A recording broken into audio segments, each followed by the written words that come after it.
Three things you need for an efficient and solid build pipeline for your projects. Before I reveal to you which are these three things, just remember, a build pipeline is not only useful just to let you continue your work, because otherwise you would need to just build and play, and that's annoying because it blocks your work. It's not only useful for that, it's also useful because automatically, by making this build process more streamlined or less blocking to your work, you automatically make many more builds. So that as a team is invaluable, because by making more builds, automatically your team will test much more often, which ends up in a better projects with fewer bugs and better iteration time.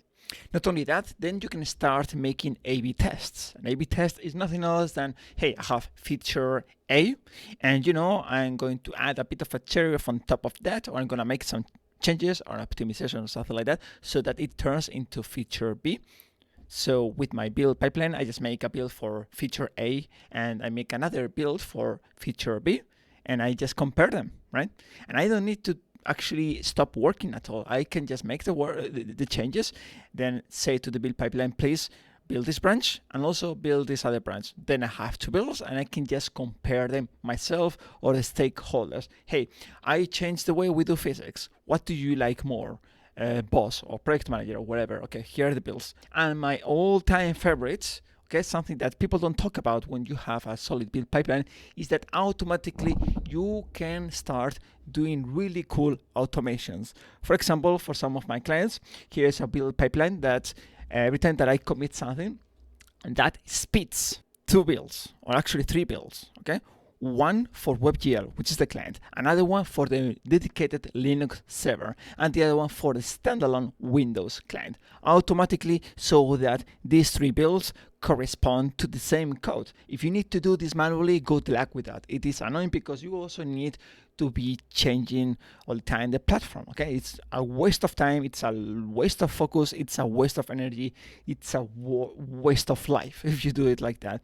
Another of the things that I have done, for example, is automated performance testing, right? Based on an automated build pipeline where I just go through the scene and just take measures on the current performance. Here you see the frame rate, you see the frame time, you see the throttles, you see the set passes, and the memory that it takes. And if you want to see more, here on top of this, the notification on Teams, you click on Open Chart and you see the actual details about how it went through the performance testing. You can also do archive builds and then upload them to, Google Drive or storage box from Hetzner or whatever, and then it's going to be there all the time that you need it for, so that you can always go back in time and check your evolution. Or if you need to check in which build you introduced the bug, there you have it, an archive. Another thing, for example, is related to the other example where I posted these builds onto the Discord channel. Hey, you just have a link that executes the right WebGL client against the right multiplayer server. This is all done through a nice automation thanks to, again, the build pipeline.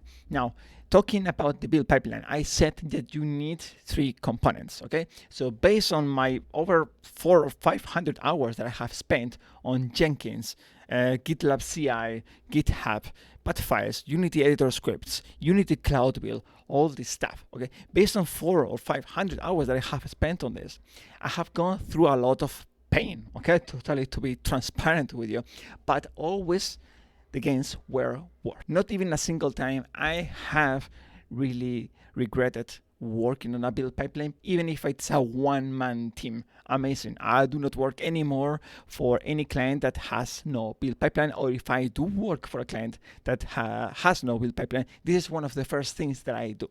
So the three components are, first, you need a VPS in Linux, okay? For example, from a provider like Hetzner. Second, you need to have GitLab CI with a GitLab runner. Okay.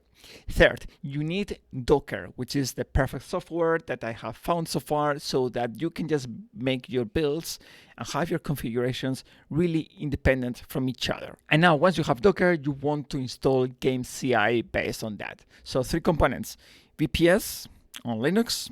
Second is GitLab CI with runners. And third is Docker with Game CI. If you mix these three components, you will save yourself from all the pain that I have suffered in the past, or at least you're going to save 80% of that pain. I show you how to do this step by step in the Unity Performance Task Force in the module of May 2023. So if you are interested in a tutorial, just have a look at that, because I go from start to finish, from having zero knowledge to actually having a build pipeline that produces and spits builds as soon as you commit something, okay, which is what we are after.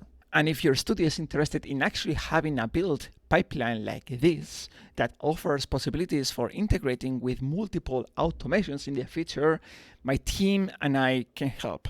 Just book a call with me through the link below and let's have a chat. So let me know about your experiences with build pipelines, and let me know if you have any success setting this up. So far, I can only say positive things about this process, and all the pain has been 10 times worth because of the gains that we achieved as a team.